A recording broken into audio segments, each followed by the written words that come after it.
Sot jemi këtu si student të Universitetit të Prishtinës, së bashku me Parlamentin Studentor dhe të gjitha organizatat studentore, në një ditë me domethënie për institucionin ton, por edhe për shoqërinë tonë. Universiteti i Prishtinës ka qenë historikisht një hapësirë e dijes, e përgjegjësisë qytetare dhe e qëndrimit për vlera. Ne e kuptojmë se drejtësia është një proces kompleks, sidomos kur bëhet fjalë për plagë të mëdha historike.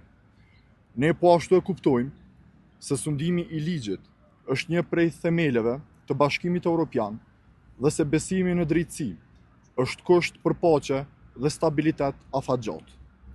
Megjithatë, sot duam ta shprehim qartë një shqetësim që është i pranishëm të shumë qytetarë të Republikës së Kosovës se perceptimi që proceset gjyqësore ndaj ish-krerëve të UÇK-s, Hashim Thaqit, Kadri Veselit, Jakub Krasniqit dhe Recep Selimit po shoqërohen me standarde të pabarabarta, me zvarritje dhe me një mungesë të ndjeshmërisë ndaj kontekstit historik të luftës së fundit në Kosovë.